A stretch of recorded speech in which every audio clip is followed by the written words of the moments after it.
Hello, everyone, and welcome back to another video with On Point Politics. Make sure to hit the like button and to subscribe if you want more content just like this.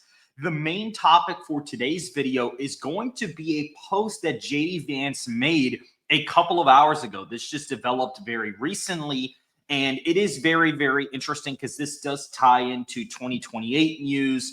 And also, really, this is a very iconic moment. I'm even seeing people who are not really into politics like that actually post this on their social medias because of how funny it actually is and how much of a power move politically this was for JD Vance. And we can see here he said, "Killing cartel members who poison our fellow citizens is the highest and best use of our military," which is something that I think I genuinely agree with. I think that targeting cartel members who have, possibly pretty much trafficked drugs and fentanyl into our country, who have killed the hundreds and thousands of our citizens, I think pretty much eradicating them is a really good use of our military.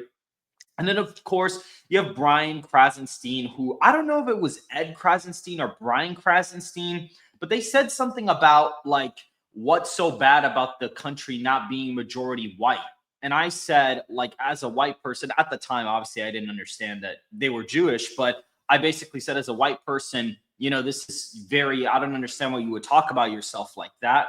That's what I had said. And I actually ended up ratioing them. I didn't know if it was Brian or if it was Ed, but it was one of them, right? And I'm pretty sure it was Brian. But anyway, looking at this, he said, "Killing the citizens of another nation who are civilians without any due process is called a war crime."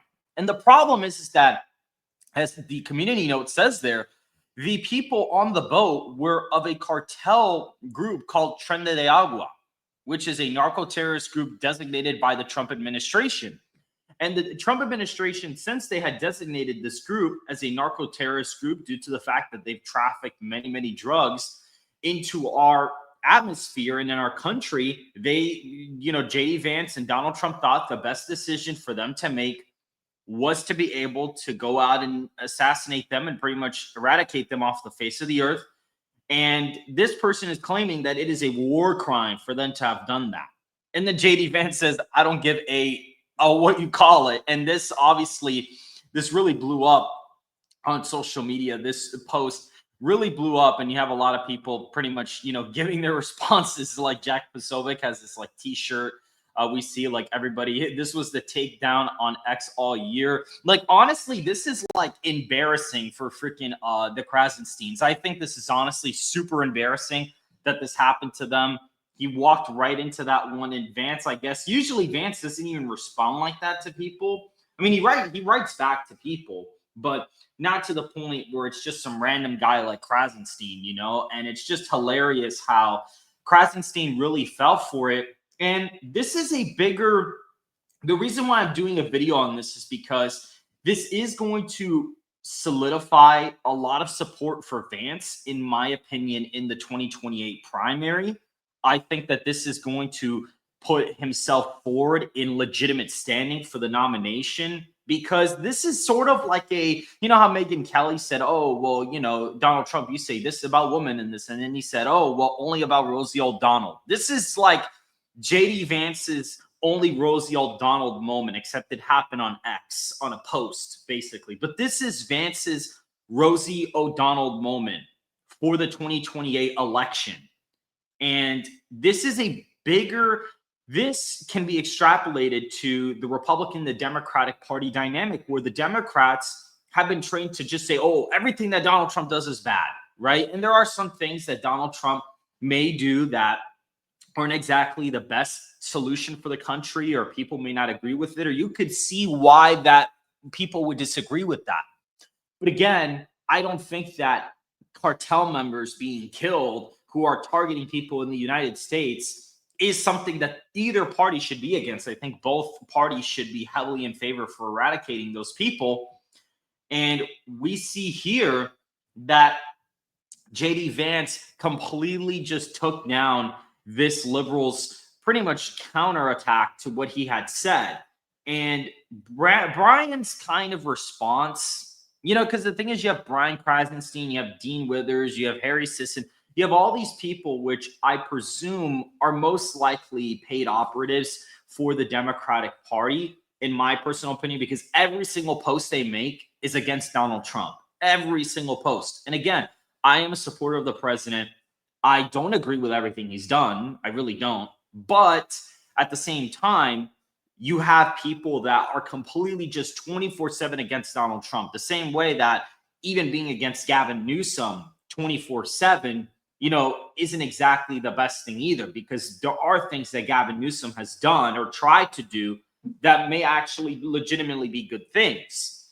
But again, we see that this is very much an extrapolation of the argument that the Democrats just keep seeing Donald Trump as just this boogeyman they can keep attacking constantly, and to the point where Donald Trump can basically bait them into attacking popular things. Like, it's kind of hilarious that like Donald Trump is so hated by the Democrats to the point where the Democrats can't even champion 80-20, even 95-5 issues like this, where like this, for example, like, how could you not be in support of eliminating threats to the United States? But again, their hatred and their disdain for Donald Trump goes so deep that they even go against things that they were for before. I mean, the Democrats used to be the anti-vax party. They used to be the health speculative party, and RFK Jr. was kind of the face of that Democratic wing.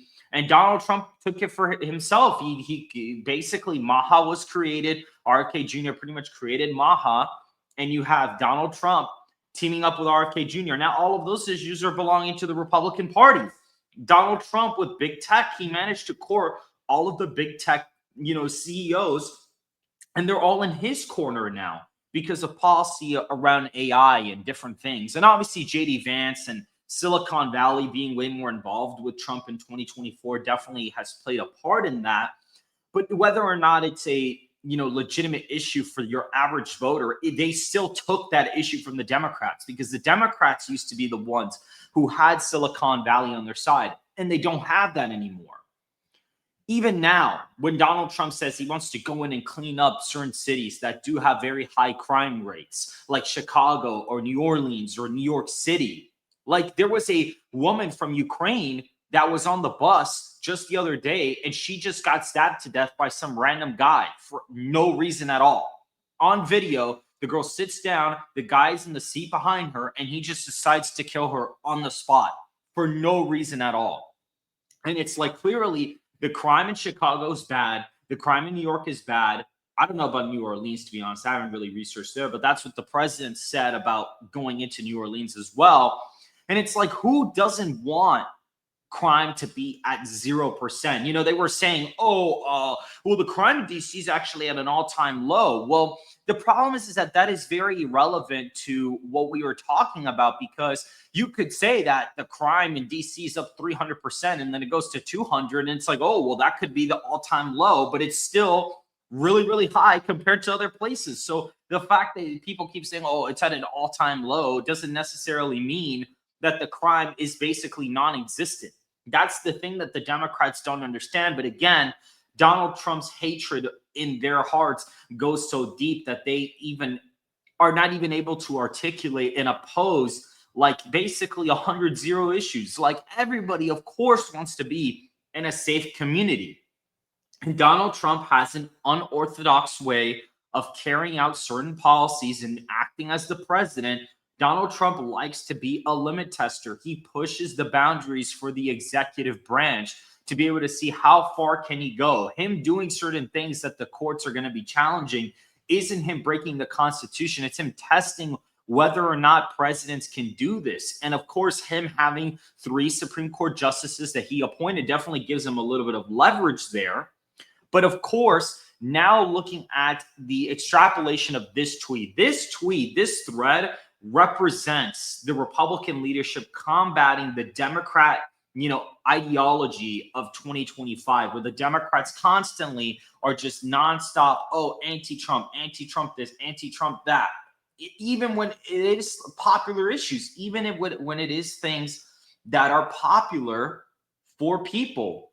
Even when it's things that are popular for your average voter, they still oppose it because all their party donors want them to do is attack Donald Trump.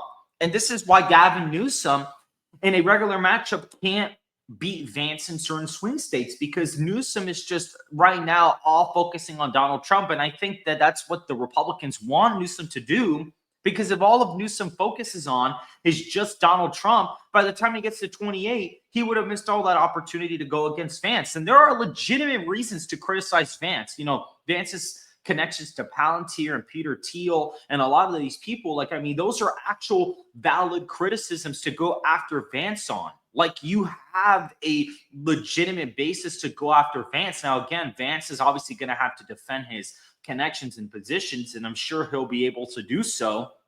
I'm sure he'll be able to articulate those. But at the same time, the one spot where you could legitimately criticize Vance, the Democrats don't even do it. They don't even do it. And so it's like they are in a bad spot for 28. If Vance is going to be pulling zingers like this in the 2028 election against Gavin Newsom, you're going to have a very bad cycle for the Democrats come the 2028 presidential election. If you guys did enjoy this commentary, make sure to hit the like button and to subscribe if you want more content just like this. And I will see you guys in the next video.